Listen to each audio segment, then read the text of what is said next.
What's up, everybody? jmooreonkeys here. I have a quick video for you. Today, I'm just going to be showing you some chords that you can use to help you have a more professional sound.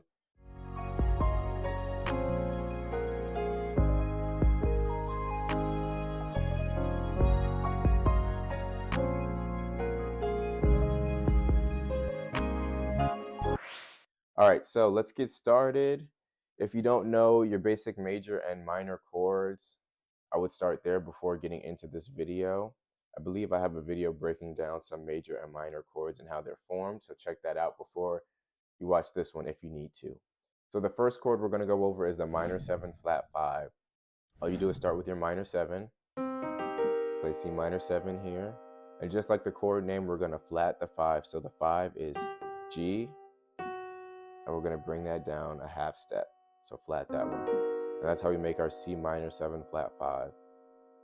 An easy way to think of this that always helps me is I think of my root note, and then I go up a minor third.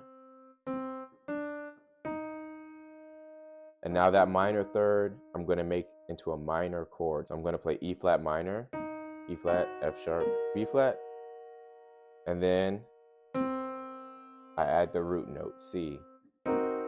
And that's my C minor 7 flat 5. And of course you can play around with inversions, play around with doubling some of the notes. But that's how we have our C minor 7 flat 5. So a common way that we see a minor 7 flat 5 used is with the minor 2 5 1. So let's say we're in D flat, and we need to get to the 6. We need to get to B flat minor. So we would use a minor 2, 5, 1. So that 2, we would use a minor 7 flat 5.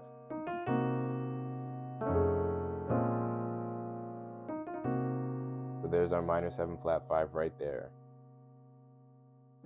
So another way that we could use this chord is as a dominant chord. And a dominant chord is just used to get you to a target chord. Sometimes it's the 1, sometimes it's another scale degree. So for example, if we're staying in C sharp, and we need to get to the 1, we can stop with the 5 first.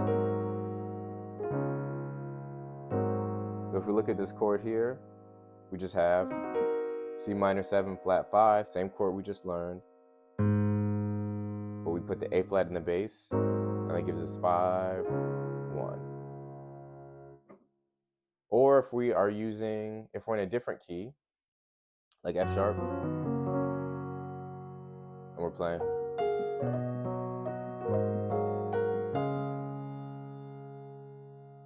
we have 4, and then 2, because we're using this as a passing chord to get to the 5. That's our ultimate target for this part. 4. If we look at that passing chord, same thing. C minor 7 flat 5 and A flat at the bottom.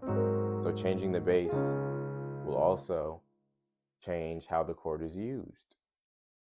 So that's your C minor 7 flat 5. You'll also hear it called the half diminished chord because it's not fully diminished. That's when we have all minor thirds. But half diminished is when we have the diminished triad with the major 7. All right, so half diminished or minor 7 flat 5, both are correct. Let's look at another chord.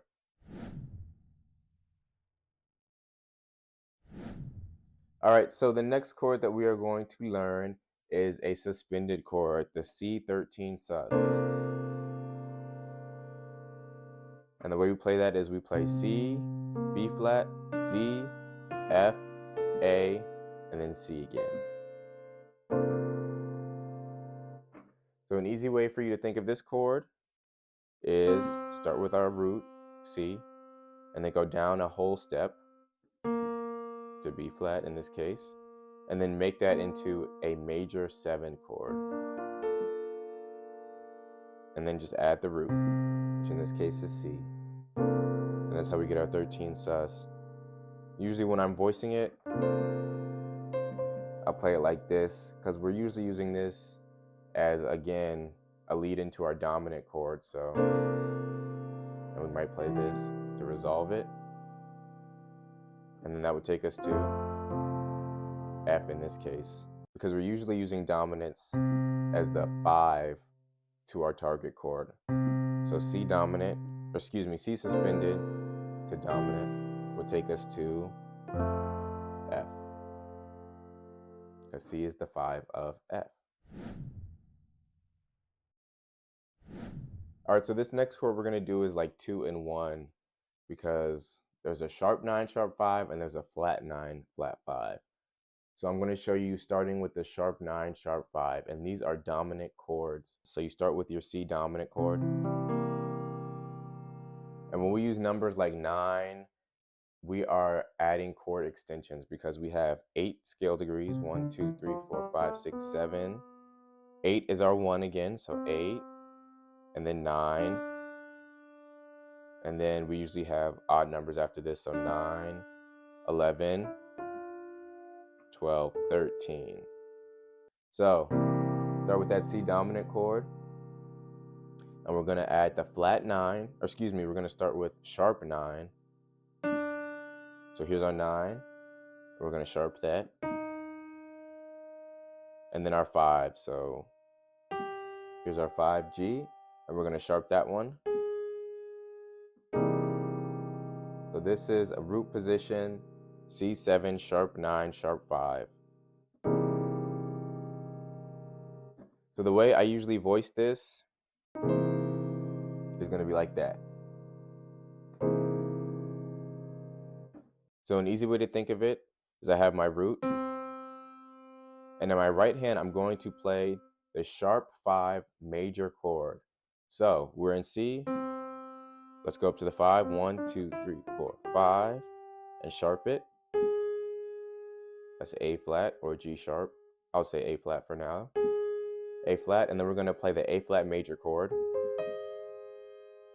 In our left hand, we are going to play the tritone that goes with the C chord, which is E and B flat. And there is our, and of course this is rootless. I would add the C to make it the sharp 9, sharp 5. And I'll usually play it with the C on top, with the root on top. And I know I mentioned tritones. If you don't know what a tritone is, a tritone comes from tri, meaning 3, and tone, meaning whole step. So a tritone is 3 whole steps. So if we start on C, and we go 3 whole steps, 1, 2, 3, there's a tritone. When we are talking about the tritone for a specific bass note, like C, we get that from our scale. So we get it from the 3rd and the flat 7th scale degree. So if I'm on C, and I'm trying to find the tritone that goes with the C bass note, I will go up 1, 2, 3, and then 4, 5, 6, 7, flat 7. And this would be the tritone that goes with C. So my right hand is playing sharp 5 major chord, and my left hand is playing the tritone that goes with C, E, B flat, E flat, A flat, C. And of course I can add the C on the bottom if I need to, or you can keep it rootless. And like I mentioned, this chord kind of comes in a pair, and the other pair that goes with it is the C7 flat 9, flat 5. So let's start with our dominant chord. And we have our 9, and then we flat the 9, and then we find the 5, which is G, and we flat the 5. On chordy it says sharp 11, and that could be true as well, because F sharp is the same as a flat 5 or a sharp 11 or sharp 4. But I'm going to call it flat 9, flat 5, just so it's a little bit easier for me to understand. So the way that we make this, start with your C chord, play the flat, find the flat 5, so 1, 2, 3, 4, 5, flat, and then play that major chord, F sharp major chord. And I'll probably play it with the inversion so that B flat is on top. And in my right hand, play the tritone, E and B flat. And you can add the root as well, C. So we got our sharp 9, sharp 5, and our flat 9, flat 5. Let's try an example. We're gonna look at more than anything, that vamp. So we'll go to A flat. So we got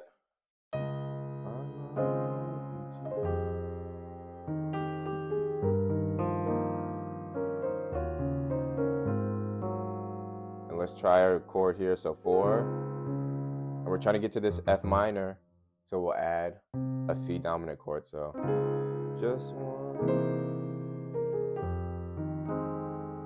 See what I did there?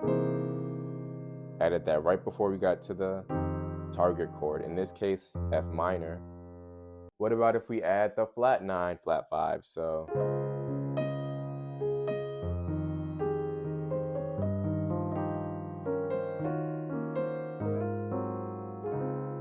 here we go. Creates a really different sound, right? So just one, just one.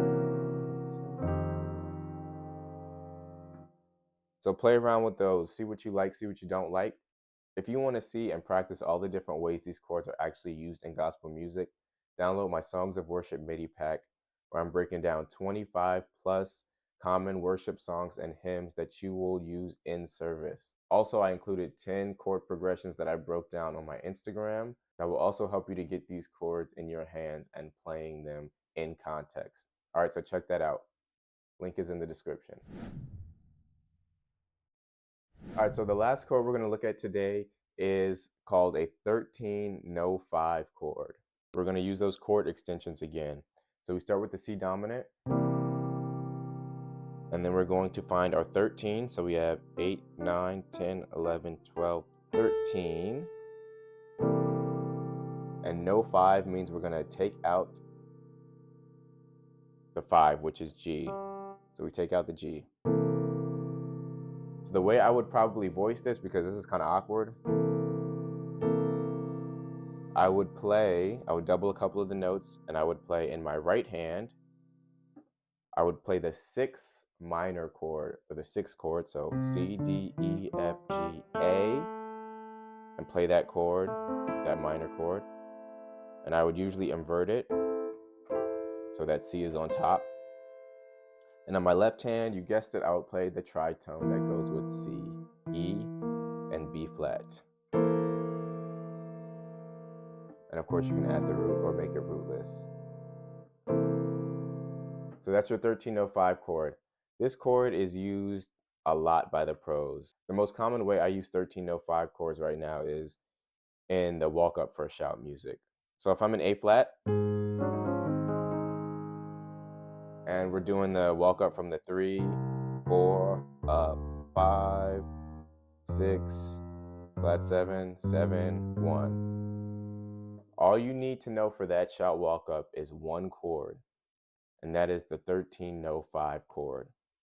So I start on C, since that's my 3, in A flat. I make that 13 no 5 chord, and then I just take it up with the bass notes. So I'm going C, D flat, D, E flat. So I'm going to play C 13 no 5, D flat 13 no 5, D 13 no 5,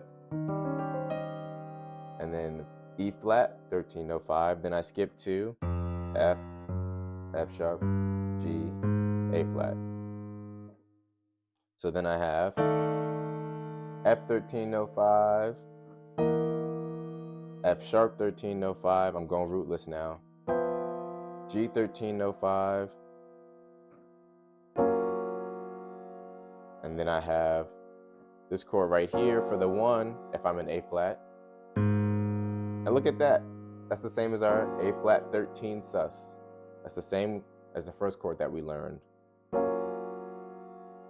And if you don't believe me, how do we find the other one? We started with our root, went down a whole step, made that a major chord,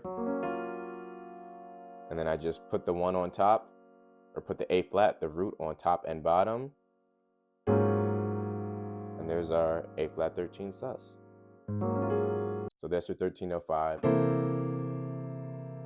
So another way that I would use it is in place of a dominant chord. So if I'm playing I Will Bless Thee, O Lord, and then I go down, which actually, what do we have here? Minor 7 flat 5s.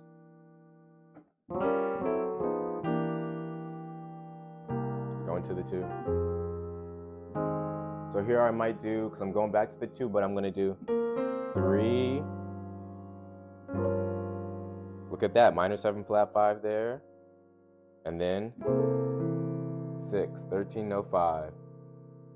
So normally you might do, which works, but if you want to add a little bit of flavor, do something different.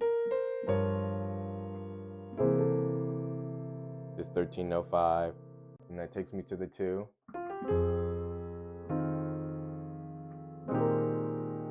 We got a 13 sus, just learned that one, and then we resolve it.